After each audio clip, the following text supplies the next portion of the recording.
अरुण चौधरी के पिता प्रकाश चौधरी नायब तहसीलदार के ओहदे से रिटायर हुए थे। इस ओहदे पर रहते हुए उन्होंने खूब माल बनाया था। इतना कि उन्होंने अपने बेटे अरुण की पढ़ाई लंदन में करवाई थी।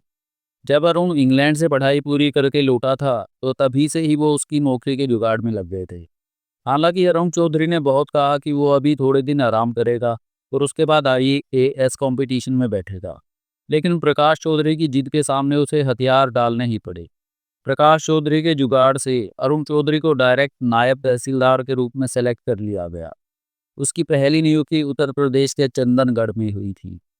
अरुण के पिता प्रकाश चौधरी बेटे के नायब तहसीलदार नियुक्त होने पर बेहद खुश थे, क्योंकि उन्हें ये ओहदा बुढ़ापे में जाकर नसीब हुआ था। अरुण चौधरी का कर्मयोग शुरू ही उस ओहदे से हो रहा था। छोटे शहरों और देहातों में नायब तहसीलदार पद के रौब और मजे से वो अच्छी तरह वाकिफ थे। चंदनगढ़ एक बहुत खूबसूरत और सुहानी जगह है। कुदरत ने पूरी यूपी के शहर को जी भर अपने उपहार दिए हैं। लेकिन प्रकाश चौधरी कुछ कहते कहते खामोश हो गए थे। लेकिन इससे पहले कि उनका कोई परिवार वाला उनसे उस खामोशी की वजह पूछता, वो बात पलटते हुए बोले, चंदनगढ़ में प्राचीन मंदिर भी बहुत आयत में है। वहाँ एक पुराना किला भी है जिसे सम्राट चंद्रगुप्त का बनवाया हुआ बताया जाता है। चंदनगढ़ के बारे में और भी बहुत सी किंवदंतियां प्रचलित हैं। अरुण चौधरी ने दबी जुबान में कहा, कई लोगों का ख्याल है कि उस पुराने और जर्जर किले में गुप्तकालीन और शेर शाह सूरी के जमाने में दबे हुए खजाने अब भी मौजूद हैं। उन खजानों की तलाश में बेशुमार लोग व्यस्त हैं। ये अभियान वहां रह रहकर चलते रहते हैं, लेकिन आज तक कोई खजाना ढूंढने में सफल नहीं हो पाया। तुम्हें ये खजाने वाली बात किसने बताई है? प्रकाश चौधरी ने चौंक कर पूछा। ये कोई ढकी छुपी बात नहीं है। उस इलाके का बच्चा बच्चा इस बारे में जानता है और वहां अक्सर इस बारे में बातें होती रहती हैं। एक किंवदंती ये भी है कि एक शख्स है जो कई बार उस खजाने की तलाश में नाकाम हो चुका था। उसने इस बारे में एक किताब भी लिखी थी, जिसमें कई ऐसे संकेत थे जो खजाना तलाश करने वाली पार्टियों के लिए काफी सहायक सिद्ध हो सकते थे। लेकिन वो अंग्रेजी हुकूमत का दौर था। वो किताब फौरन जब्त कर ली गई थी।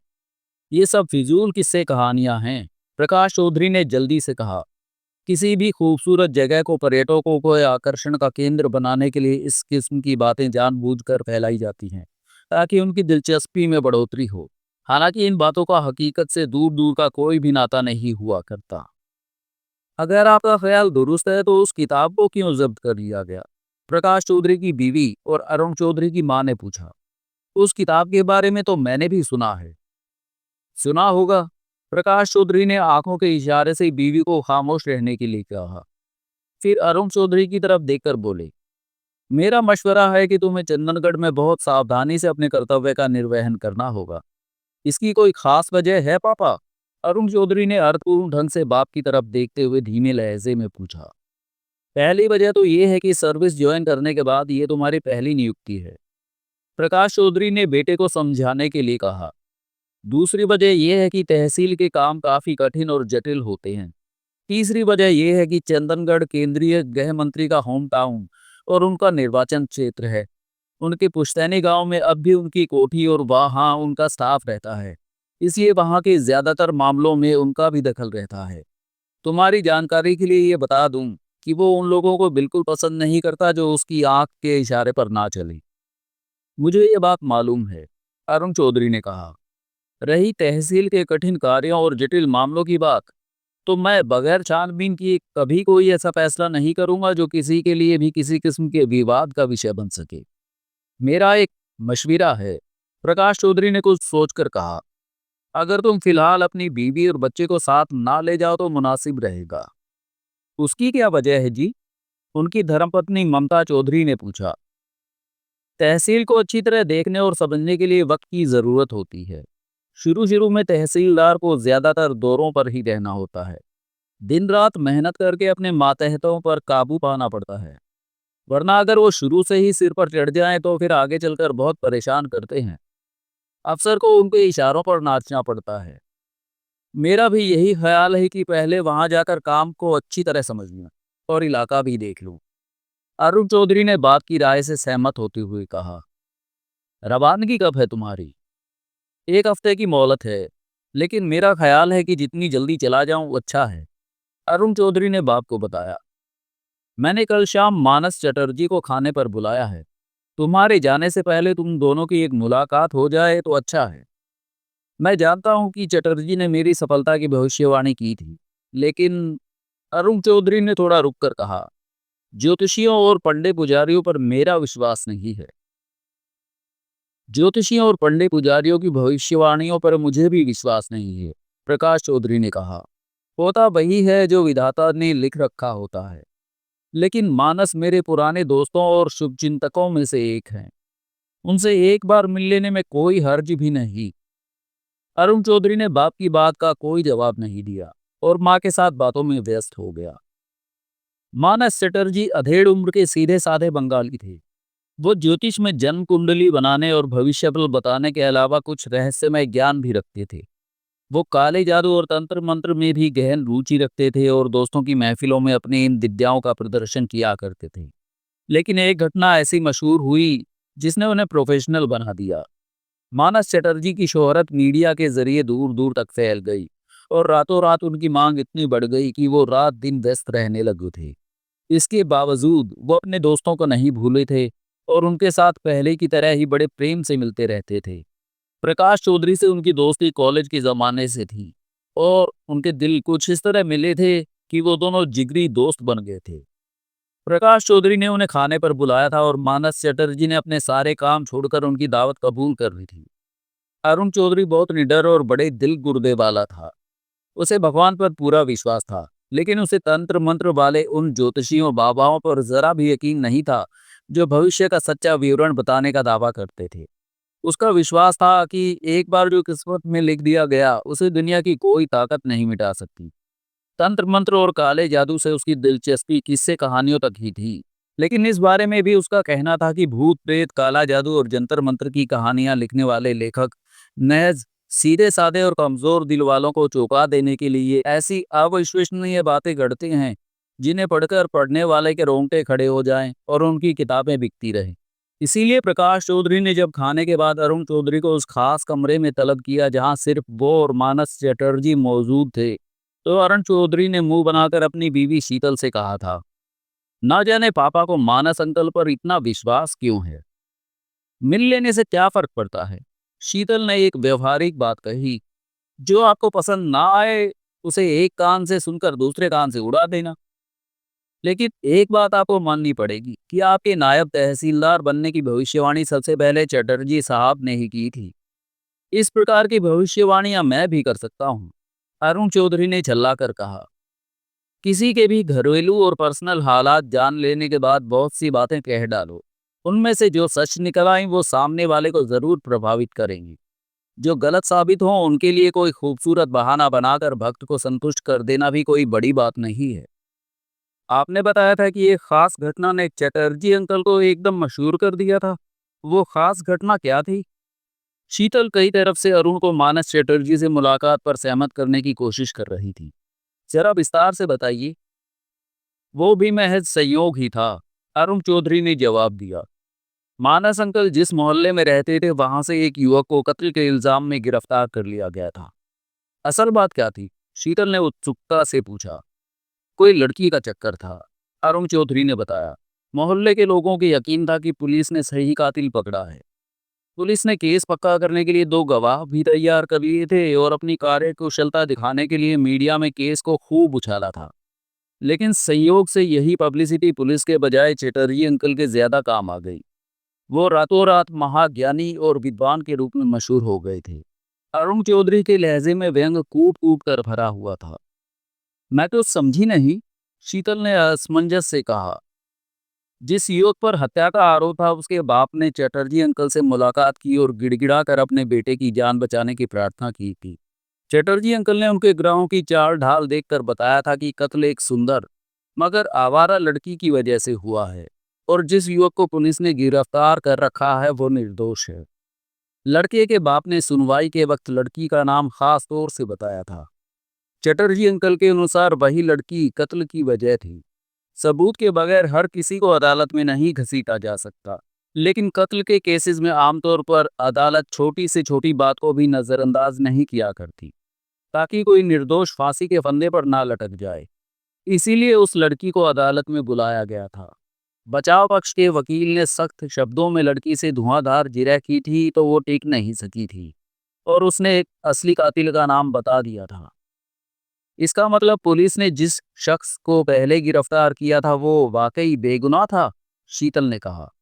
हाँ, दूसरे शख्स को गिरफ्तार करके जब पुलिस ने उसकी तशरीफ पर डंडे बरसाए थे तो उसने जुर्म कबूल कर लिया था। उसके बयान के आधार पर जब आला कत्ल बरामद हो गया और जरूरी सबूत मिल गए तो पुलिस ने नई चार्जशीट अदालत में दाखिल की थी और पहले शख्स को अदालत ने बाइज्जत बरी कर दिया था। उसके बाद मीडिया में जो खबरें आईं उनमें चटर्जी अंकल का नाम सबसे ऊपर था। इसलिए चटर्जी अंकल को छप्पर फाड़ कर शोहरत मिल गई थी। लेकिन चटर्जी अंकल ने भी तो किसी आधार पर उस लड़की का नाम बताया होगा जिसके लिए वो खून हुआ था, शीतल ने पूछा। हो सकता है चटर्जी अंकल को पहले से मालूम हो कि वो लड़की चरित्रहीन है, इसीलिए उन्होंने उसके नाम के साथ एक कहानी जोड़ दी हो जो बाद में संयोग से सच हो गई। अरुण चौधरी और भी कुछ कहना चाहता था, लेकिन तभी घरेलू नौकर ने आकर उसे उसके बाप का संदेश दिया और ना चाहते हुए भी उसे मानस चटर्जी के पास जाना पड़ा।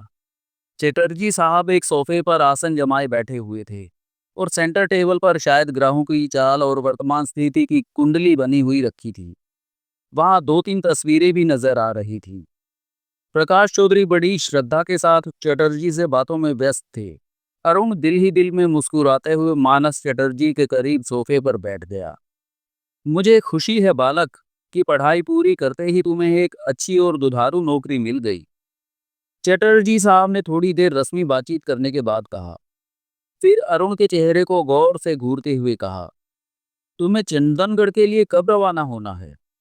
एक दो दिन में जाने का इरादा है, अरुण चौधरी ने सरसरी सा जवाब दिया। चंदनगढ़ बहुत सुंदर स्थान है, लेकिन तुमको बहुत सोच समझ कर कदम उठाने होंगे। इसीलिए क्योंकि तुम केवल रोशनी में देखने के आदी हो, जबकि मेरी आंखें घोर अंधेरों में भी देख लेती हैं, दूर तक, उन्नत गहराइयों में। क्या आपको मुझसे संबंधित कुछ नजर आ रहा है?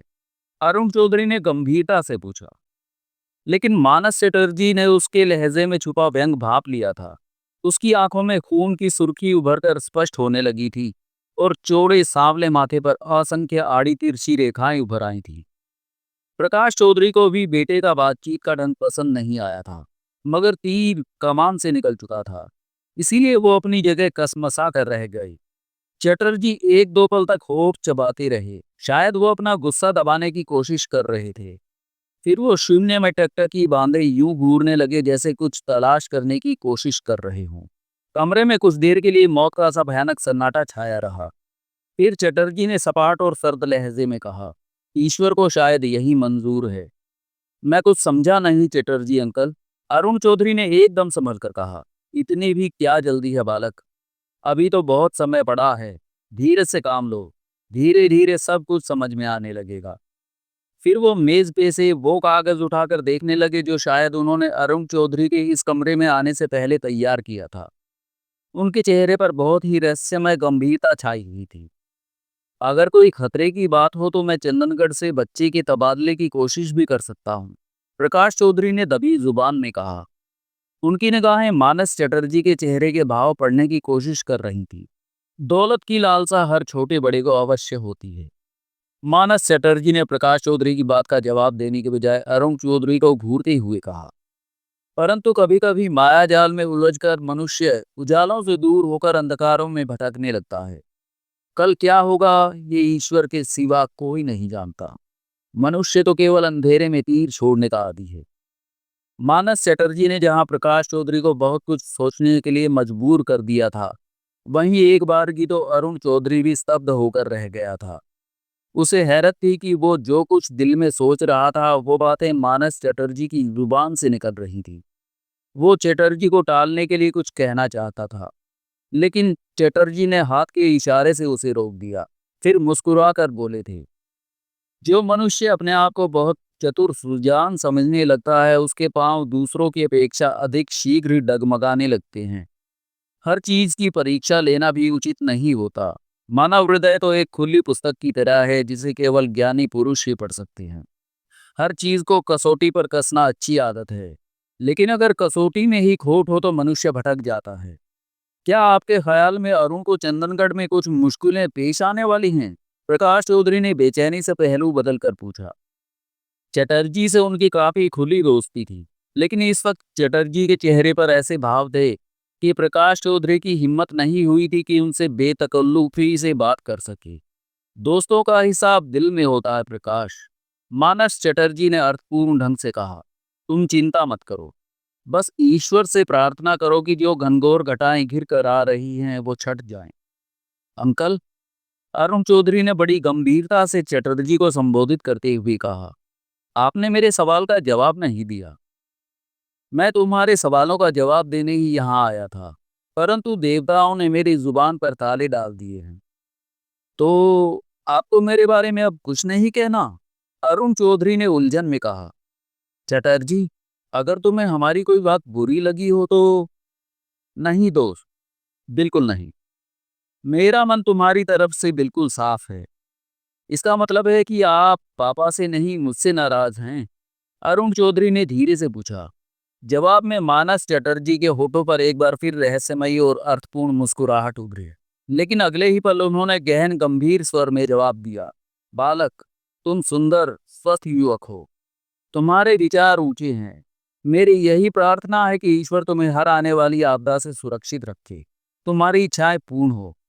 आपने अभी देवी देवताओं का जिक्र किया था। अरुण ने उन्हें कुरेदा। उन्हें क्या मंजूर है? चटर्जी ने फौरन ही कोई जवाब नहीं दिया। वो थोड़ी देर शून्य में घूरते रहे, फिर बोले, बालक, मेरी एक बात गांठ बांध लो। कभी भी अपनी खुशी के लिए धरती पर रेंगने वाले किसी कीट को भी जानबूझकर और सोच समझकर कष्ट ना पहुंचाना। किसी के प्राणों से खेलना घोर पाप है तथा ईश्वर के विधान को चुनौती देना है। आप इशारों से मुझे जो कुछ समझाने की कोशिश कर रहे हैं, क्या खुलकर उसकी व्याख्या नहीं कर सकते? एक बात का और ध्यान रहे, चटर्जी ने अरुण चौधरी की बात को नजरअंदाज करते हुए कहा। मनुष्य हो या जानवर, अशुद्ध और गंदगी खाने वाले की छाया से भी दूर रहना और अच्छी तरह जांच पर के बगैर किसी गरीब को मत सताना। चटर्जी, प्रकाश चौधरी बोले, क्या मैं गलत सोच रहा हूं कि तुम हमसे कोई अहम बात छुपा रहे हो? जीवन में पग पग पर कठिनाइयां मनुष्य का पीछा करती हैं। चटर्जी ने बहुत सोच कर कहा। जो लोग नीचे देखकर चलते हैं उनका लक्ष्य सरल हो जाता है। जो आकाश की ऊंचाइयों की ओर देखकर धरती पर भागते हैं उन्हें ठोकर अवश्य लगती है। आप अरुण के लिए और क्या कहना चाहेंगे? मेरा मतलब है जो हमेशा इसके हित में रहे। 9 ग्रह अपने स्थान बदलते रहते हैं। चटर्जी ने कुछ देर की खामोशी के बाद कहा, अभी मैं केवल इतना कह सकता हूँ कि चंदनगढ़ में प्रवास के मध्य अरुण को कुछ कठिनाइयां अवश्य पेश आएंगी, परंतु ये कोई अचंभे की बात नहीं। मनुष्य जब भी किसी अनजान रास्ते पर बढ़ता है उसे कठिनाइयों का सामना तो करना ही पड़ता है। अरुण चौधरी महसूस कर रहा था कि उसके मन के भाव पढ़ लेने के बाद मानस चटर्जी ने अपनी बातचीत का ढंग बदल लिया था। उनके तेवर भी कुछ देर पहले बिगड़े हुए थे, लेकिन फिर शायद प्रकाश चौधरी की दोस्ती का ख्याल करके ही वो नॉर्मल हो गए थे। अरुण चौधरी का दिल कह रहा था कि मानस चटर्जी भविष्य के बारे में उससे बहुत ज्यादा जानते हैं, जितना कि वो घुमा फिरा कर बता रहे थे। लेकिन ना जाने क्यों वो जुबान खोलने से जानबूझकर कतरा रहे थे। एक दो बार अरुण चौधरी ने कोशिश भी की कि मानस चटर्जी उन्हें भविष्य में पेश आने वाली मुश्किलों और खतरों के बारे में खुलकर बता दे, लेकिन जब उसने महसूस किया कि मानस चटर्जी उनकी बातों के जवाब में टाल मटोल ही किए जा रहे हैं, तो वो खामोशी से उठा और पिता से किसी काम का बहाना करके आज्ञा ली और मानस चटर्जी पर एक उचटती सी निगाह डालकर कमरे से निकल आया। कमरे से बाहर आते ही उसने चैन की सांस ली थी और चटर्जी की कही बातों को जहन से झटकने में व्यस्त हो गया था, जो उसके जहन में आशंकाओं को जन्म दे रही थी। खास तौर से मानस चटर्जी का वो वाक्य, देवी देवताओं ने मेरी जुबान पर ताले डाल दिए हैं, उसके जहन में रह रहकर चुभ रहा था। लश्कर उर्फ लच्छू का वजूद चंदनगढ़ के लोगों के लिए किसी खौफनाक प्रेत से कम नहीं था। वो अजीबो गरीब शक्ल सूरत और शरीर का होने के अलावा हमेशा ऐसी गतिविधियों में व्यस्त दिखाई देता था जो वहां के सीधे साधे लोगों के लिए किसी पहेली से कम नहीं थी। वो दुबला पतला और कमजोर शरीर का होने के अलावा बहुत लंबे कद का निकला था।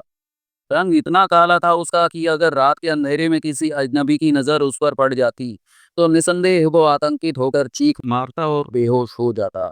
उसका सिर हमेशा घुटा हुआ रहता था, बाल पीछे हुए थे, चेहरे की हड्डियां यो उभरी उभरी नजर आती थी जैसे किसी कंकाल पर जबरदस्ती इंसानी चमड़ी मढ़ने की कोशिश की गई हो। उसकी बड़ी बड़ी आंखों में खून की सुर्खियां तैरती रहती थी, जिसकी वजह से उसकी शख्सियत बड़ी विभत्स नजर आती थी। लच्चू के बारे में भी लोगों को भिन्न भिन्न राय थी। कुछ का ख्याल था कि वो मुसलमान है और किसी दूर दराज इलाके से अपनी तमाम शैतानी हरकतों के साथ चंदनगढ़ आकर बस गया है। कुछ लोग उसे छोटी जात का बताते थे, मतलब ये कि जितने मुंह थे उतनी ही बातें मशहूर थी। लच्छू की विभत्स शख्सियत की तरह ही उसका छोटा सा मकान भी था, जो पुराने किले के दामन में स्थित था। मकान भी लच्छू की तरह ही रहस्यमय और विभत्स नजर आया करता था। मकान के चारों ओर दीवारें काफी ऊंची रखी गई थी, जिनके ऊपर शीशे के रंग बिरंगे और तेज धार वाले टुकड़े इस तरह जमाए गए थे कि अगर कोई परिंदा भी किसी दीवार पर बैठने की कोशिश करे तो लहूलुहान हो जाता। मकान के बाहरी दरो दीवार की रंगत क्या थी, ये राज किसी को नहीं मालूम था। वो इसलिए क्योंकि पूरे मकान पर जंगली नींबू की कांटेदार झाड़ियां इस तरह फैली हुई थी, इस बात का पता भी नहीं चल सकता था कि मकान की दीवारें कच्ची हैं या पक्की। रंग का पता चलना तो दूर की बात थी। मकान में दाखिल होने का एक ही रास्ता था, छोटा सा जंग लगा लोहे का गेट, मगर वो भी इतना तंग था कि उसमें से कोई सेहतमंद आदमी गुजर भी नहीं सकता था। गेट पर हमेशा एक भारी ताला लगा नजर आता था, जिसे स्थानीय लोगों ने कभी भी खुलते या बंद होते नहीं देखा था। लच्छू इस मकान में किस वक्त आता जाता था, इस बारे में भी लोगों में चमगोइयां होती रहती थी। मकान क्योंकि आबादी से दूर था, इसीलिए लोग दिन के उजाले में भी उधर जाते हुए कतराते थे। इसकी एक वजह तो लच्छू से जुड़ी सैकड़ों दहशतनाक और रहस्यमय कहानियां थी, जिन पर यकीन करना भी मुश्किल था। दूसरे, इस मकान की अपनी भी दहशत थी, जिस पर हर वक्त एक अजीब सी वीरानी बरसती रहती थी। लच्छू के बारे में जहाँ बहुत से लोगों की अलग अलग राय थी, वहाँ एक आम ख्याल ये भी था कि लच्छू काले जादू जैसे गंदे जादू का भी माहिर था। उसकी घृणित शख्सियत और रहस्यमयी सरगर्मियां भी कुछ ऐसी थी कि वो पूरी तहसील में किसी शैतान की तरह मशहूर था। दिन भर वो कभी कभार ही किसी को दिखाई देता था, लेकिन रात की स्याही वातावरण पर फैलते ही उसकी सरगर्मियां शुरू हो जाती थी।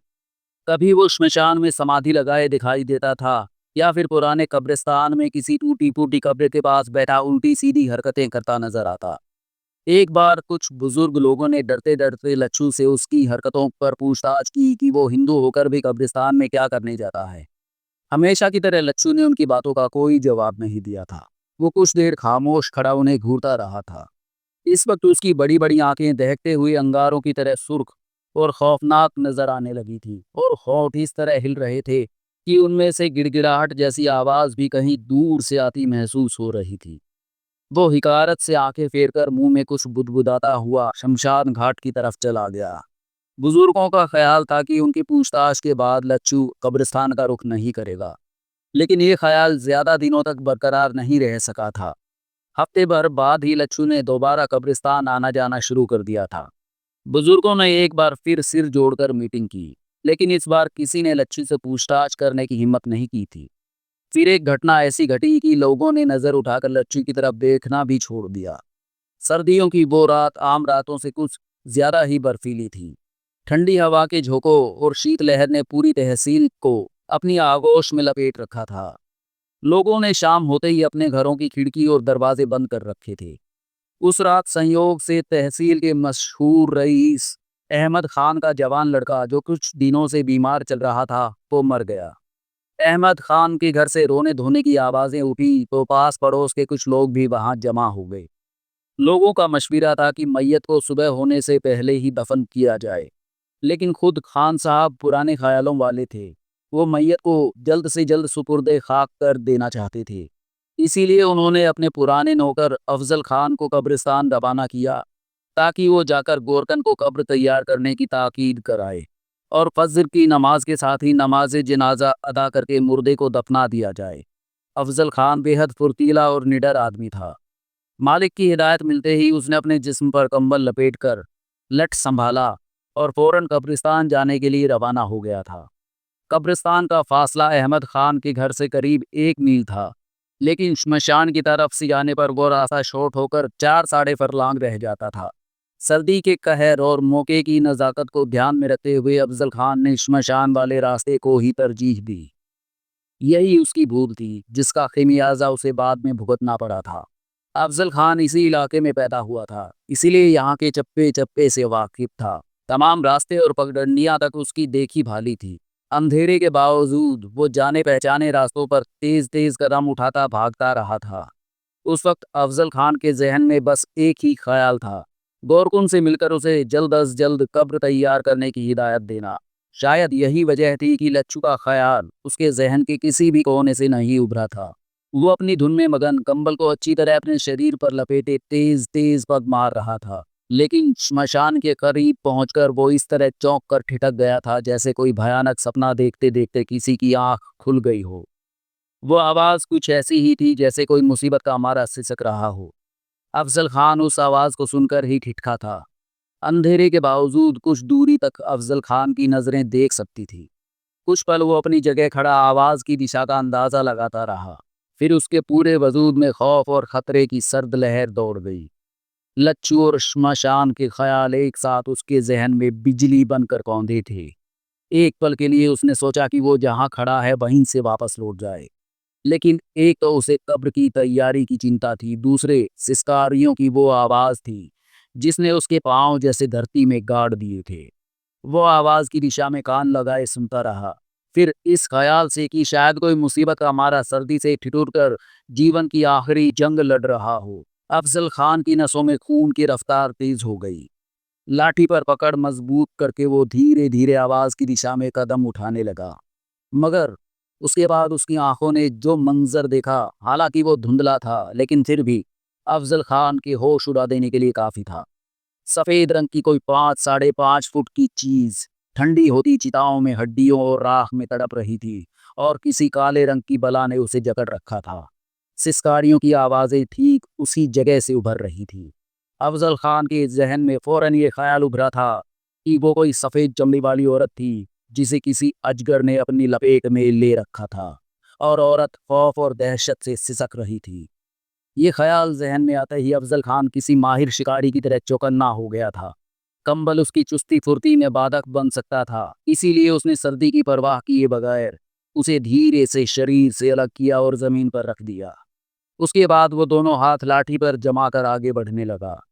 फिर अचानक उसके जहन को उस वक्त झटका लगा जब एक नारी स्वर उसके कानों से आ टकराया। ये झटका बिजली के नंगे तारों को छू लेने से भी ज्यादा जबरदस्त और भयानक था। तू पागल हो गया है, हमको जाने दे, सर्वेंट लोग हमारा इंतजार करता होएगा। औरत का लहजा विदेशी या फिर क्रिश्चियनों जैसा था।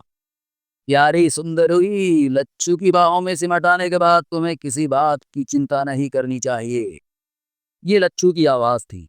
लच्छू की आवाज सुनते ही अफजल खान की सारी दिलेरी और मर्दानगी सोडा वाटर की झाग की तरह बैठ गई थी, और वो दहशत के मारे थर थर कांपने लगा था। अफजल खान ने पलटकर भागने की कोशिश की, लेकिन जैसे किसी अदृश्य शक्ति ने उसके पैरों में बेड़ियां डाल दी थी। वो अपनी जगह से हिल भी नहीं सकता था। लच्छू की आवाज उभरते ही सिस्कारियों की आवाज थम गई थी। तुम हमारा काम कब करेगा? जेम्स अब हमारे ऊपर बहुत पाबंदी लगाता है। बिल्कुल नग्न, लच्छू के नीचे कसमस आती बिल्कुल नग्न औरत ने कहा था। शांत हो जा सुंदरी, लच्छू कामाती रेख से हाँफते हुए बोला था। वो अब बहुत जल्दी परलोक सिधार जाएगा। गुड, औरत की प्रसन्नतापूर्ण आवाज उभरी थी। अफजल खान अच्छी तरह जानता था कि गृह मंत्री की कोठी में 2-3 अंग्रेज कर्मचारी थे, और चंदनगढ़ में उनके कुछ रिश्तेदार भी आ बसे थे। इन सबके सिरों पर गृह मंत्री का हाथ था, क्योंकि इनमें वो भी थे जो लंदन में गृह मंत्री के साथ पढ़ा करते थे। टूरिस्टों के आवागमन में भी इस कोठी के बन जाने से कुछ बढ़ोतरी हो गई थी। इसके अलावा ये बात तो मशहूर थी ही कि लच्छू खूबसूरत और जवान लड़कियों का रसिया है। अफजल खान खुद ऐसी 2-4 लड़कियों को जानता था जो कम हैसियत और निम्न जात की होने के बावजूद लच्छू के दम पर सीना ताने इतराती फिरती थी। लेकिन ये वक्त इन बातों के सोचने का नहीं था। अफजल अपनी जगह स्तब्ध खड़ा लच्छू नाम की इस बला के टल जाने की दुआएं मांग रहा था। लाठी पर उसकी पकड़ आहिस्ता आहिस्ता ढीली पड़ रही थी। फिर जब लाठी अफजल खान के हाथ से छूटकर गिरी तो उसकी आहट से लच्छू औरत को भोगना छोड़कर और उसे एक तरफ धक्का देकर उठ खड़ा हुआ। ये कैसा आवाज था? औरत ने सरगोशी के लहजे में पूछा था। लच्छू ने कोई जवाब नहीं दिया। वो अपनी आग बरसाती निगाहों से उसी तरफ देख रहा था जिधर अफजल खान मौत की दहशत से खड़ा कांप रहा था। उसकी खौफ भरी निगाहें लच्छू पर जमी हुई थी जो नंग धड़ंग हालत में बहुत ज्यादा घृणित लग रहा था। अचानक लच्छू ने अपनी जगह खड़े खड़े सरसराते लहजे में कहा, खान साहब, तुमने मेरे रंग में भंग डालकर अच्छा नहीं किया। मैं कब्रिस्तान जा रहा था। अफजल खान ने फंसी फंसी सी आवाज में जवाब दिया था। उसे हैरत थी कि अंधेरे के बावजूद लच्छू ने उसे पलक झपके ही कैसे पहचान लिया था। मैं तुम्हारी कब्रिस्तान जाने की इच्छा जरूर पूरी करूंगा अफजल खान, लच्छू ने सर्द और करख्त लहजे में कहा, परंतु तुम्हें भी मेरा एक काम करना होगा। "म- मैं तैयार हूं", अफजल खान ने हाथ जोड़ दिए। तुम तो बड़े बलवान और ऊंचे सुरों में बात करने के आदी थे, लच्छू ने उसका मजाक उड़ाते हुए कहा था। एक अछूत के सामने हाथ जोड़ते हुए शर्म नहीं महसूस होती? मुझे तुम्हारे लिए क्या करना होगा? अफजल खान ने खून का घूंट पीते हुए नरमी से पूछा। इसको अपना ब्लैक मैजिक से खत्म कर दो, औरत ने अपनी नग्नता की रत्ती भर भी परवाह ना करते हुए कहा। ये जिंदा रहा तो हमारा वास्ते डेंजर बन सकता है। डेंजर लच्छू ने हिकारत से कहका लगा कर कहा था। फिर बड़ी संजीदगी से बोला था, भाग जाओ अफजल खान, मैं तुम्हें जाने की अनुमति दे रहा हूं, परंतु तुम्हें मेरा एक काम करना होगा। अहमद खान और अपने दबंग लोगों से कहना कि वो लच्छू को तहसील से निकाल फेंकने का ख्याल दिल से निकाल दें, वरना भूकंप आ जाएगा। कह दूंगा, जरूर कह दूंगा। तुम्हारा बड़ा उपकार होगा सेवक पर, लच्छू ने उसका मजाक उड़ाते हुए कहा। मेरा संदेशा अपने लोगों तक पहुंचाकर तुम कब्रिस्तान चले जाना। अफजल खान कुछ नहीं बोला। लच्छू की बात सुनकर उसने एक पल भी गंवाए बगैर पलटकर घर की तरफ दौड़ लगा दी थी। लच्छू के खौफनाक ठहाके और औरत की आवाज दूर तक उसका पीछा करती रही थी, लेकिन उसने पलटकर नहीं देखा था। घर पहुंचकर वो अहमद खान के सामने पेश हुआ था तो उसके चेहरे पर हवाइयां उड़ रही थी, सांस उखड़ी हुई सी चल रही थी, आंखें खौफ और दहशत के मारे अपनी कटोरियों से उबली बाहर पड़ रही थी। पूरा जिस्म इतने ठंडे मौसम में भी पसीने से भीगा हुआ था। कमरे में मौजूद हर शख्स अफजल खान को हैरत और ताज्जुब से देख रहा था। वो मिल गया था, अफजल खान ने कांपते हुए कहा था। वो कौन? लच्छू, अफजल ने सहमी हुई आवाज में जवाब दिया था। लच्छू, अहमद खान ने दांत पीसे थे। वो कमबख्त तुम्हें कहां से मिल गया? मालिक, लच्छू को पता चल गया है कि हम लोग उसे तहसील से निकालने की सोच रहे हैं, अफजल खान ने कहा था। फिर हाथ जोड़कर बोला था, मालिक, आप लोग ये ख्याल दिल से निकाल दें, वरना उसका काला इलम हमें एक पल भी चैन नहीं लेने देगा। यहाँ पर भूचाल आ जाएगा, भूचाल। ये तुम क्या बकवास कर रहे हो? अहमद खान ने झल्ला कर कहा था। वो नीच भला हमारा क्या मुकाबला कर सकेगा? आप नहीं जानते मालिक, लेकिन मैंने अपनी आंखों से देखा है। लच्छू के हाथ बहुत लंबे हैं। वो वो अफजल खान ने शमशान में जो कुछ देखा था उसका वर्णन करना चाहता था, मगर उसकी आवाज गले में ही घुटकर रह गई। फिर अचानक वो चकराकर जमीन पर गिरा और उसके कानों और नाक से गाढ़ा गाढ़ा खून निकलने लगा था। उसी क्षण में उसने सबकी आंखों के सामने तड़प तड़प कर दम तोड़ दिया था। फिर उसके कुछ देर बाद ही उसका पूरा जिस्म जले हुए कोयले की तरह काला पड़ गया था।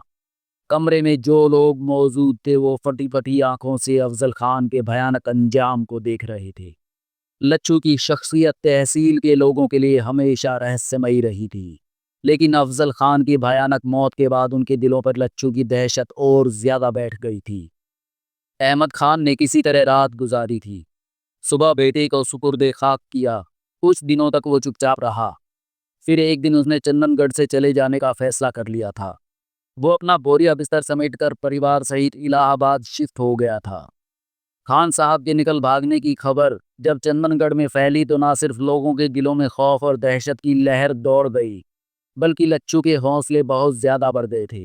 अब वो अक्सर बस्ती के अंदर भी चक्कर लगाने लगा था।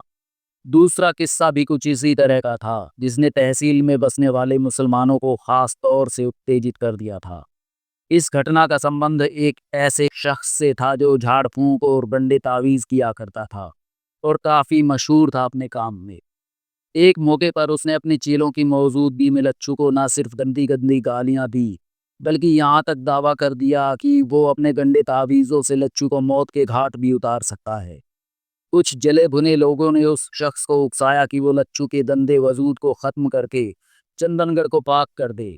आमिल ने हमेशा की तरह इस काम के लिए एक भारी रकम मांगी और रकम मिल जाने के बाद उसने बड़े यकीन से कहा था कि 7 दिनों के अंदर अंदर लच्छू खुजली वाले कुत्ते की मौत मारा जाएगा।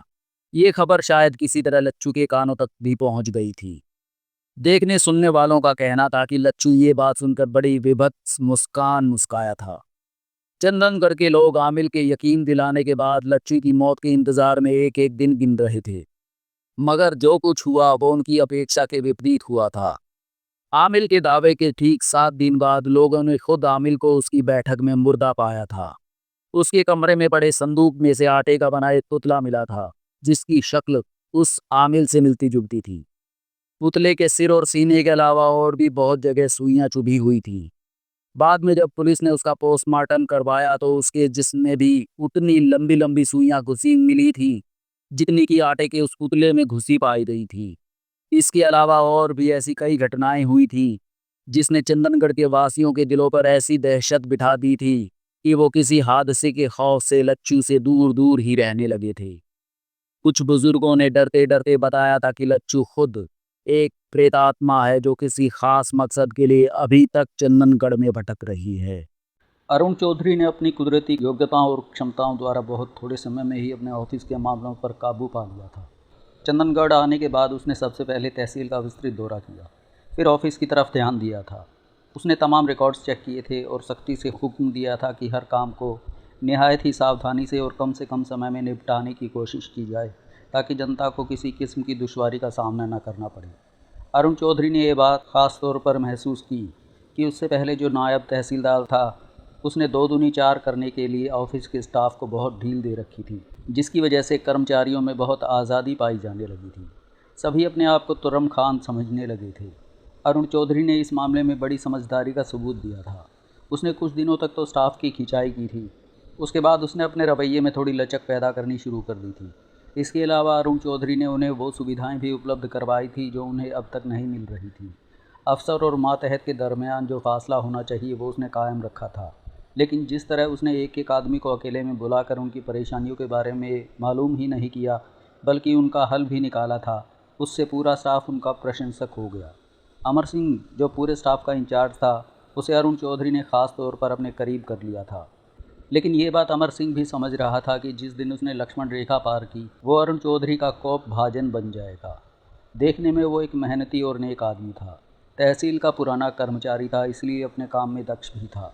कार्यालय संबंधी हर उतार चढ़ाव से वाकिफ़ था। स्टाफ के लोग भी उसे पसंद करते थे। तहसील के रईसों और ज़मींदारों ने भी उसकी कभी कोई शिकायत नहीं की थी। लेकिन जहां उसमें कई खूबियां थीं, वहीं कुछ कमियां भी थीं। अमर सिंह वक्त को पहचान कर चलने का आदी था। नायब तहसीलदार को खुश करना उसके काम का एक हिस्सा था। इसीलिए वो हर नए आने वाले नायब तहसीलदार के रंग ढंग देखकर खुद को उसी के सांचे में ढाल लेने का आदी हो चुका था। उसकी यथासंभव कोशिश यही होती थी कि वो अपने हाथ साफ ही रखे। लेकिन एक बार वो अनचाही ही ऐसी गलती कर चुका था जिसके बारे में किसी को पता तो नहीं चला था, लेकिन खुद अमर सिंह इस हकीकत को एक पल भी नहीं भुला पाता था कि जिस दिन उसकी ये गलती बड़े अफसरों की निगाह में आ गई, उस दिन के बाद उसकी बनी बनाई इज्जत 2 कौड़ी की भी नहीं रहेगी। इसीलिए वो हर वक्त सावधान रहने का आदी था। उसकी पूरी कोशिश होती थी कि वो अपने काम से हर नए आने वाले ऑफिसर को संतुष्ट करे और उसे शिकायत का कोई मौका ना दे। चंदनगढ़ पहुंचकर अरुण चौधरी ने सबसे पहले कामकाज संभाला। फिर हर तरफ से संतुष्ट होकर अपनी पत्नी शीतल और बेटे को, जिसे प्यार से बंटी कहा जाता था, उन्हें अपने पास बुला लिया और अपने कामों में पूरी तरह मगन हो गया।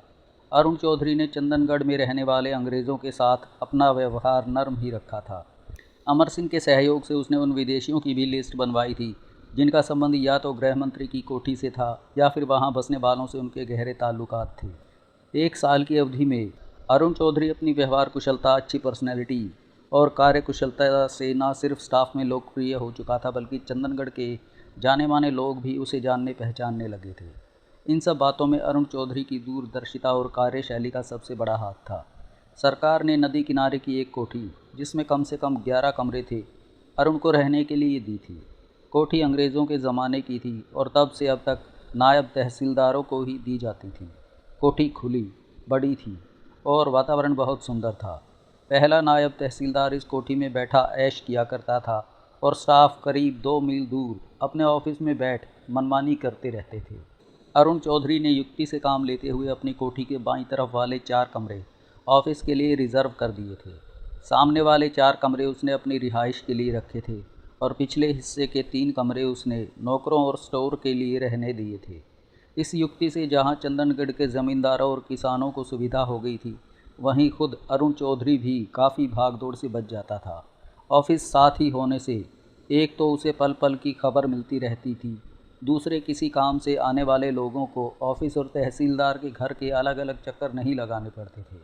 उसका सारा काम एक ही छत के नीचे निपट जाता था। ऑफिस में हिंदू और मुसलमान दोनों ही धर्म के लोग काम करते थे।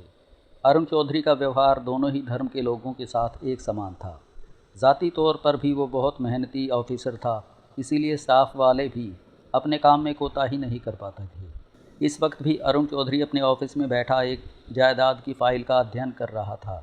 ये जायदाद एक विदेशी की थी। रिकॉर्ड के मुताबिक जायदाद का मालिक सभी किस्म के टैक्स बड़ी पाबंदी से भरता था। अरुण चौधरी फ़ाइल का एक एक कागज़ गौर से पढ़ता रहा। फिर कोई ख्याल आने पर उसने घंटी बजाकर चपरासी को बुलाया और उसे अमर सिंह को बुला लाने के लिए कहकर सिगरेट सुलगाने लगा। कुछ देर बाद अमर सिंह कमरे में दाखिल हुआ तो अरुण चौधरी ने उसे बैठने के लिए कहा। अभी मैं मिस्टर जेम्स की फ़ाइल देख रहा था। क्या ये वही मिस्टर जेम्स हैं जो हमारे गृह मंत्री के साथ इंग्लैंड में पढ़ते रहते थे और इस वक्त चंदनगढ़ में उनकी कोठी और ऑफिस के मैनेजर सुपरवाइज़र हैं? जी हाँ, अमर सिंह ने तुरंत जवाब दिया था, लेकिन ना जाने क्यों वो अपनी कुर्सी पर बेचैनी से पहलू बदल रहा था।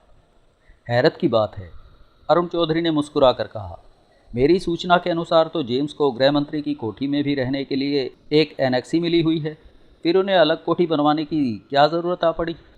ये सवाल उनसे कौन पूछ सकता है सर? अमर सिंह ने दबी ज़ुबान से कहा, आप तो जानते ही हैं कि वो गृह मंत्री के मित्र हैं और सहपाठी रहे हैं। ये कोठी खाली पड़ी रहती है या उसमें कोई रह रहा है? जेम्स साहब ने वो कोठी ख़ास तौर पर अपनी वाइफ जूलिया के लिए बनवाई थी। क्या मतलब? अरुण चौधरी ने चौंक कर पूछा। क्या जेम्स साहब और उनकी वाइफ जूलिया अलग अलग रहते हैं? उनकी इच्छा पर है सर, मैं क्या कह सकता हूँ? अमर सिंह ने जवाब दिया। फिर ज़रा संभल कर बोला, मैं यकीन से कुछ नहीं कह सकता सिवाय इसके कि जेम्स साहब टैक्स अदा करने के मामले में बड़ी पाबंदी से काम लेते हैं। अमर सिंह, अरुण चौधरी ने अमर सिंह को घूरते हुए कहा, मेरा अंदाज़ा है कि तुम मुझसे कुछ छिपाने की कोशिश कर रहे हो। ऐसी कोई बात नहीं है सर, अमर सिंह ने जल्दी से कहा। फ़ाइल आपके सामने है, अगर आप चाहें तो मैं आपको रजिस्टर और रसीदें भी दिखा सकता हूँ। मैं फ़ाइलों और रजिस्टरों की बात ही नहीं कर रहा, अरुण चौधरी ने मुस्कुराकर बेतकल्लुफ़ी से कहा। अमर सिंह जी, मैं आपसे मिस्टर जेम्स और जूलिया की निजी ज़िंदगी के बारे में पूछ रहा हूँ। अंग्रेज़ों की निजी ज़िंदगी तो खुली किताब की तरह होती है सर। मुझसे बेहतर इस बारे में आपको मालूम होगा, क्योंकि आप तो उनके देश में भी रहकर आए हैं। क्या जूलिया अच्छे कैरेक्टर की नहीं है? इस बार अरुण चौधरी ने धीमे लेकिन अर्थपूर्ण स्वर में पूछा। मैं क्या अर्ज कर सकता हूँ सर? अमर सिंह का गड़बड़ा जाना स्वाभाविक था। अरुण चौधरी ने 1 साल की अवधि में पहले कभी इस तरह बातचीत नहीं की थी। आपको जूलिया के बारे में कुछ मालूम नहीं है या आप कुछ बताना नहीं चाहते? मुझे कुछ मालूम नहीं है सर। लच्छू के बारे में आपके क्या विचार हैं? अरुण चौधरी ने कटीले लहजे में पूछा। अरुण की ज़ुबान से लच्छू का नाम सुनकर अमर सिंह का दिल ज़ोर से धड़क उठा। उसके चेहरे पर घबराहट और दहशत के मारे पसीना छलक आया था। वो जानता था कि लच्छू खौफनाक ताकतों का मालिक है और चंदनगढ़ के घरों में गुप्त रूप से की जाने वाली बातें भी बड़े हैरत भरे ढंग से ना जाने कैसे उसकी जानकारी में आ जाती थीं। अमर सिंह ने अपनी आँखों से तो नहीं देखा था, लेकिन दूसरों की ज़ुबानी उड़ती उड़ती खबरें उसने ज़रूर सुनी थीं कि लच्छू ने दसियों दूसरी औरतों की तरह जूलिया को भी अपनी वासना के मकड़ जाल में जकड़ रखा है। इसीलिए जूलिया के बाद जब अरुण चौधरी ने लच्छू का जिक्र छेड़ा था तो अमर सिंह के छक्के छूट गए। गंडे तावीज़ करने वाले शख्स की रहस्यमय और खौफनाक मौत के बाद से लोग लच्छू का जिक्र करते हुए भी कतराने लगे थे। क्या बात है अमर सिंह जी, क्या आप भी लच्छू को कोई गंदी बला या भूत प्रेत समझते हैं? अरुण चौधरी ने मुस्कुराकर पूछा। मैं आपको यही मशवरा दूंगा सर कि आप उस मनहूस आदमी का ख्याल तक दिमाग से निकाल दें।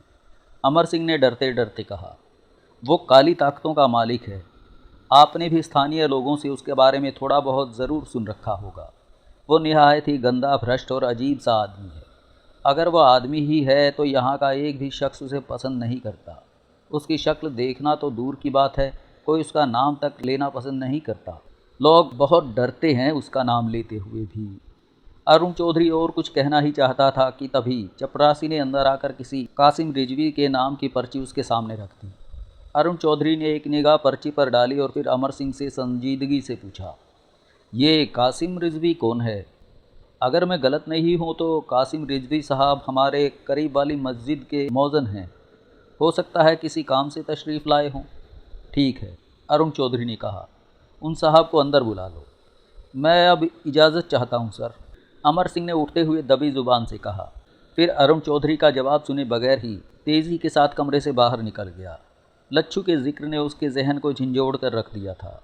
अमर सिंह के जाने के बाद जो साहब अंदर दाखिल हुए, उन्हें देखकर अरुण चौधरी उनके सम्मान में कुर्सी से उठ खड़ा हुआ, इसीलिए कि वो उन्हें पहचानता था और एक दो बार उनसे मिल भी चुका था। इस वक्त वो अकेले नहीं थे, उनके साथ 15-16 साल का एक लड़का भी था। लड़का शक्ल सूरत से ही मुसीबत का मारा और गरीब दिखाई दे रहा था। उसके बदन पर नज़र आने वाले मैले और जर्जर कपड़े भी उसकी गरीबी का ऐलान कर रहे थे। तशरीफ़ रखिए रिजवी साहब, अरुण चौधरी ने उन्हें बैठने का इशारा करते हुए कहा। फिर वह हाथ मिलाकर खुद भी बैठते हुए बोला, फरमाइए, कैसे जहमत की?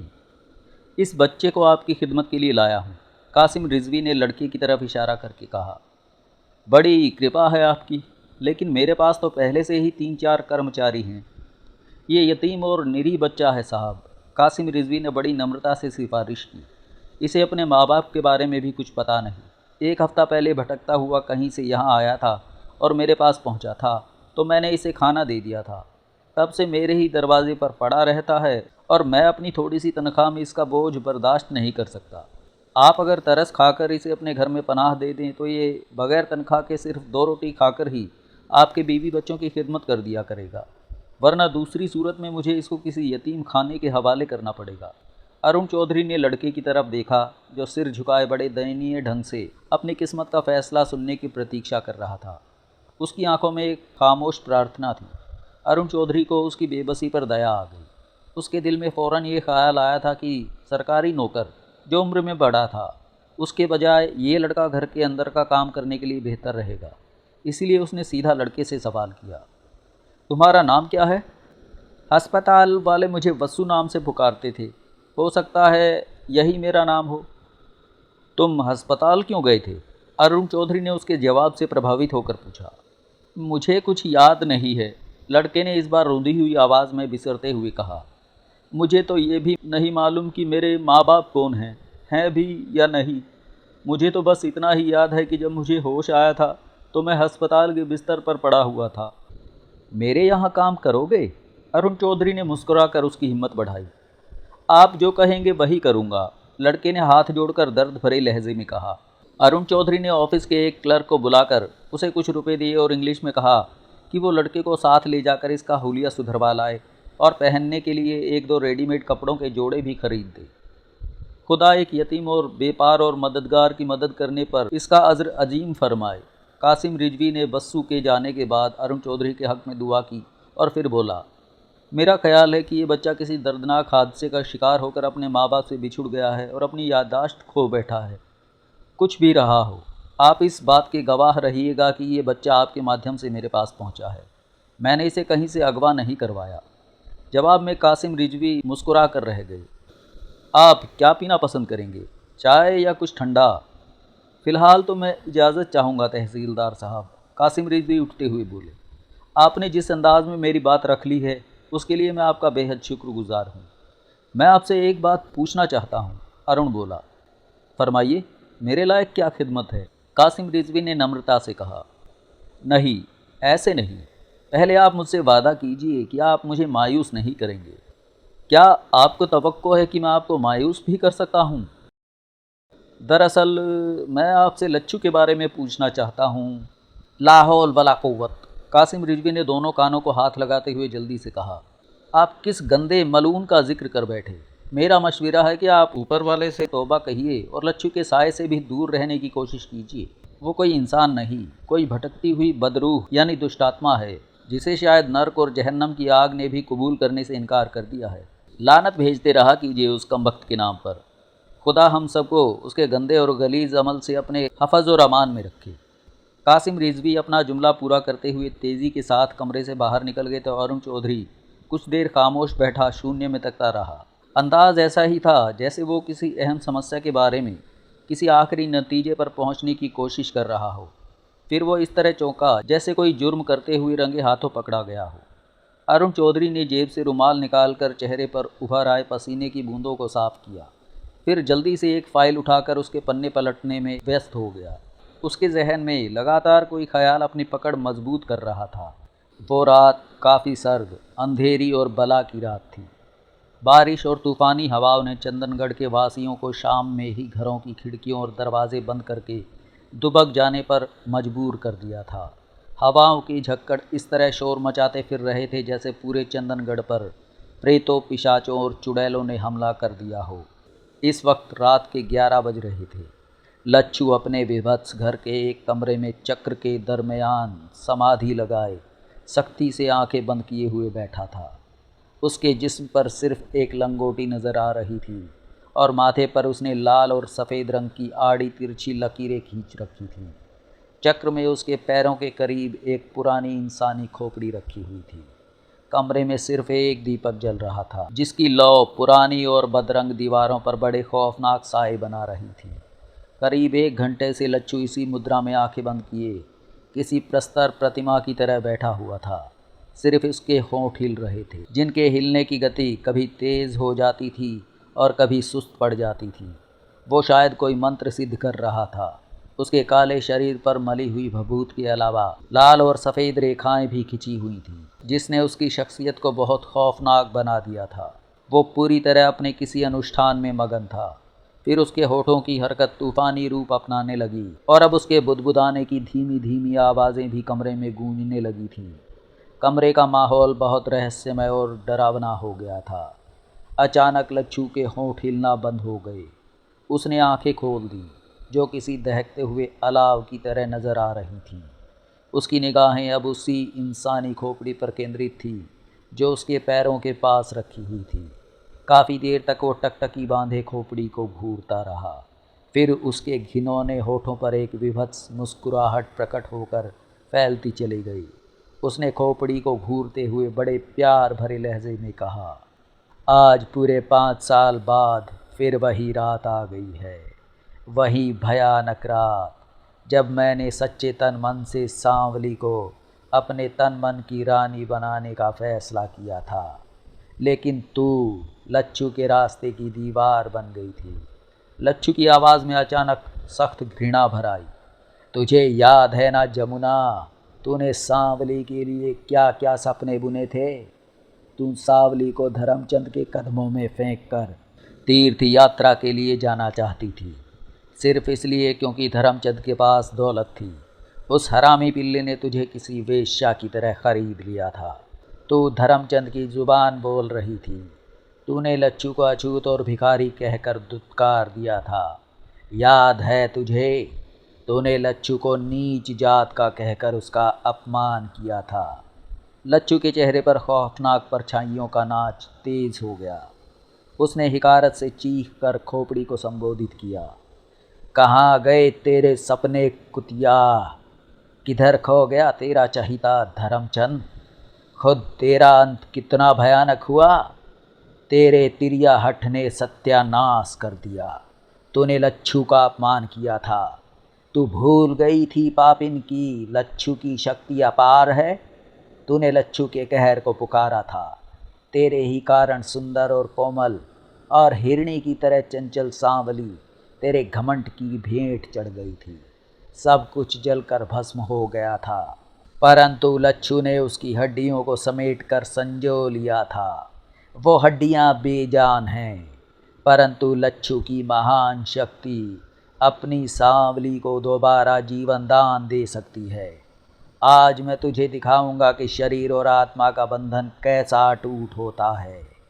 आज मैं तेरी आत्मा को भी सदा के लिए मुक्त करता हूँ, परंतु तू धरती और अंतरिक्ष के बीच भटकती रहेगी। किसी पल भी चैन नहीं आएगा तुझे, सदा व्याकुल रहेगी तू। ये लच्छू का श्राप है। लच्छू ने तेजी से उठकर खोपड़ी को नफरत से ठोकर मारी और जय काली का नारा लगाकर घर से निकलकर कब्रिस्तान की तरफ चल दिया। उसने अपने दाएं हाथ में मैले कपड़े की एक पोटली उठा रखी थी। जल्दी ही घोर अंधेरे में भी लंबे लंबे ढक भरता लच्छू कब्रिस्तान पहुंच गया था। फिर वो कब्रिस्तान के पीछे वाली साइड में जाकर एक ऐसी टूटी फूटी कब्र के पास रुक गया जिसके अंदर झाड़ झंखाड़ भरा हुआ था। कब्र के पास रुककर उसने दाएं बाएं देखा। हर तरफ सन्नाटे और वीरानी का राज था। हवा के जोरदार झक्कड़ पेड़ों से टकराकर बड़ी भयानक और दहशतनाक आवाज़ें पैदा कर रहे थे। लच्छू कुछ देर खामोश खड़ा माहौल का जायज़ा लेता रहा। फिर उसने संतुष्ट हो जाने पर टूटी हुई कब्र में से झाड़ झंखाड़ निकाल कर एक तरफ रखना शुरू कर दिया। इस काम से फारिग होकर उसने फिर कब्र में हाथ डाला और कब्र में से किसी मुर्दे की पुरानी हड्डियां निकाली। उसके बाद वह ज़मीन पर हड्डियों को क्रम से रखने लगा। उसकी जगह कोई दूसरा शख्स होता तो ऐसी भयानक रात में घर से निकलने की भी जुर्रत ना करता, लेकिन लच्छू कब्रिस्तान में बैठा इंसानी हड्डियां ज़मीन पर सजा रहा था। हड्डियों को क्रम से लगाने के बाद उसने पोटली में से एक चमकती हुई बिंदिया निकाली और उसे खोपड़ी के माथे पर लगा दिया। फिर कांच की चूड़ियाँ निकालकर हाथों की बेजान हड्डियों के ऊपर डाली और आखिर में एक छोटी सी डिबिया से सिंदूर निकालकर उसने खोपड़ी के ऊपर इस तरह लगाया जैसे उसकी मांग भर कर उसे दुल्हन बना रहा हो। फिर वो आलती पालती मार कर बैठ गया और कोई मंत्र बुदबुदाने लगा। तूफ़ानी रात में कब्रिस्तान के खौफनाक वीरान में बैठा हुआ वो खुद भी किसी प्रेत की तरह खौफनाक और रहस्यमय लग रहा था। आंखें बंद करके काफ़ी देर तक वो किसी मंत्र का जाप करता रहा। फिर उस वक्त उसने मंत्र पढ़ना बंद करके आंखें खोल दी जब किसी के कराने और उखड़ी उखड़ी सांसों की आवाज़ उभरने लगी। मुझे विश्वास था कि मेरे कठिन अनुष्ठान का परिश्रम मुझे निराश नहीं करेगा, लच्छू ने जोशीले लहजे मगर सरगोशी जैसी आवाज़ में कहा। उसकी आंखों में चिंगारियां नाच रही थी। वो पूरी तन्मयता से हड्डियों के बेजान कंकाल को घूरता रहा। फिर उसने खोपड़ी पर झुककर बड़ी राजदारी से कहा, सांवली, मेरे सपनों की रानी, क्या तू अपने प्रेमी की आवाज़ सुन रही है? थोड़े थोड़े अंतराल के बाद वो अपना सवाल दोहराता रहा। उखड़ी उखड़ी सांसों और कराने की आवाज़ें निरंतर सुनाई दे रही थीं, लेकिन लच्छू को अपने सवाल का जवाब नहीं मिल रहा था, जिसकी वजह से उसके चेहरे पर नज़र आने वाले शैतानी भाव बढ़ते जा रहे थे। अंगारों जैसी दहकती हुई आंखों में काले काले इंसानी साए उभर कर आपस में गड़मड़ होने लगे थे। अजीब भयानक मंजर था। सांवली, क्या तुझे मेरी आवाज़ सुनाई नहीं दे रही? इस बार लच्छू के लहजे में सख्ती और क्रूरता भी थी। वो किसी चट्टान की तरह खोपड़ी पर झुका कह रहा था, माँ काली के इस सेवक ने कभी निराश होना नहीं सीखा। कठिन तपस्या के बाद मैंने जो शक्तियाँ प्राप्त की हैं उसे चंदनगढ़ के वासियों के साथ साथ तू भी जानती है। मैं तेरी भटकती आत्मा की आहट पा रहा हूँ, परंतु तूने मुझे धोखा देने के लिए चुप्पी साध रखी है। लच्छू से छल कपट करेगी तो मैं तुझे ऐसा कष्ट दूंगा कि तेरी आत्मा व्याकुल हो उठेगी। लच्छू की आवाज़ में ना जाने ऐसा क्या जादू था कि ज़मीन पर पड़ी बेजान हड्डियां खड़खड़ाने लगीं। कराहने की आवाज़ें कुछ और तेज़ हो गई। फिर एक नारी स्वर खोपड़ी के अंदर गूंजता सुनाई दिया, मेरी प्रार्थना है कि मुझे परेशान मत कर। मेरी आत्मा को अपनी शक्ति की कैद से आज़ाद कर दे। मैं मुक्ति चाहती हूँ। मैं तुझे वचन देता हूँ कि तुझे मुक्त कर दूँगा, परंतु तुझे मेरे कुछ सवालों के जवाब देने होंगे। लच्छू सरसराती हुई आवाज़ में बोला था, पहले भी तू मुझे पुकारता रहा है, परंतु मेरे पास तेरे सवालों का कोई जवाब नहीं है। एक बार और ध्यान से सोच ले मेरे सपनों की रानी। लच्छू ने अर्थ भरे ढंग से कहा, देख ले, आज मैंने तुम्हारी पत्थर दिल माँ को भी अपने चक्र से निकाल दिया है। तू भी मेरे कुछ सवालों का जवाब देकर मुक्ति प्राप्त कर सकती है। नहीं, यदि तू मेरा सच्चा प्रेमी है तो मुझे अंतरिक्ष में भेज दे, मैं तुझसे दया की भीख मांगती हूँ। सांवली, लच्छू के लहजे में कहर भर आया था। तू शायद भूल रही है कि अभी राजपाल जिंदा है। मेरा एक इशारा, भगवान के लिए मेरे पिता को मत मारना, वो निर्दोष है। खोपड़ियों में सिसकियों की आवाज़ गूंजने लगी। मुक्ति चाहती है तो एक ही उपाय है, लच्छू ने निर्णायक ढंग से कहा। तो मुझे किले के खजाने का भेद बता दे, मैं तेरी आत्मा को मुक्त कर दूंगा। खोपड़ी से फौरी तौर पर कोई आवाज़ नहीं निकली। लच्छू के होंठ एक बार फिर हिलने लगे। सांवली की आत्मा पर पूरी तरह काबू पाने के लिए वो फिर कोई मंत्र पढ़ने लगा था। उसकी लाल लाल आंखें खोपड़ी पर ही जमी हुई थी। जैसे जैसे वक्त गुजर रहा था, लच्छू की वहशत बढ़ती जा रही थी। खजाना अभी तक पुराने किले में ही दबा पड़ा है। खोपड़ी से सांवली की यंत्रणापूर्ण आवाज़ उभरी। उसे प्राप्त करने के लिए तुझे अपनी जान जोखिम में डालनी पड़ेगी। वहाँ कदम कदम पर खतरे हैं। मैं तैयार हूँ।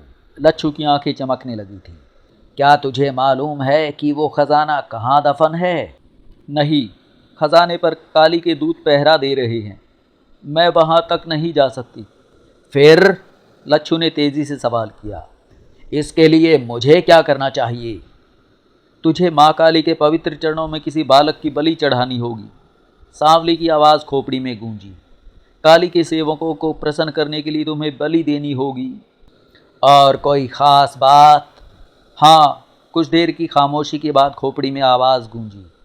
बलि के पवित्र अनुष्ठान के लिए तुम्हें किसी ऐसे बालक को ढूंढना होगा जो पवित्र हो, जिसने कभी कोई पाप ना किया हो। एक और भी है। वो क्या है? तू जिसको खजाने में भागीदार बनाएगा उसे किसी काले जादू से काबू नहीं करेगा। उसकी अपनी इच्छा भी धन प्राप्त करने की होनी चाहिए। सांवली की पुरानी खोपड़ी से पुनः आवाज़ उभरी। अगर एक बार तू उस खजाने तक पहुंचने में असफल हो गया तो फिर मेरी आत्मा कोई भला नहीं कर सकेगी। अब तू अपने वचन के अनुसार मुझे वापस आकाश पर जाने दे। लच्छू इतना मूर्ख नहीं है सांवली रानी कि खजाना प्राप्त किए बगैर ही तुझे मुक्त कर दे। लच्छू के होठों पर धूर्त मुस्कुराहट उभर आई। उसने बड़ी फुर्ती से खोपड़ी के ऊपर लगा सिंदूर साफ करते हुए कहा, तुझे मेरी सफलता तक इसी धरती पर रहना होगा। मुर्दा खोपड़ी से अचानक ऐसी यंत्रणापूर्ण आवाज़ें उभरने लगी जैसे कोई जिंदा औरत भयानक कष्ट में हो। लेकिन लच्छू ने उसकी कोई परवाह नहीं की। हड्डियों को तेज़ी से बिखेर कर उसने दोबारा टूटी हुई कब्र में डाला। ऊपर से झाड़ झंकाड़ पहले वाली हालत में बिखेरा। फिर बाकी सामान समेट कर वापसी के रास्ते पर चल दिया। वो अपनी धुन में इतना मगन था कि शायद उस शख्स को भी नहीं देख सका था जो उसके कब्रिस्तान से बाहर निकलते ही एक ऊंचे पेड़ की आड़ से निकलकर बस्ती की विपरीत दिशा में चल पड़ा था, तेज तेज कदमों से।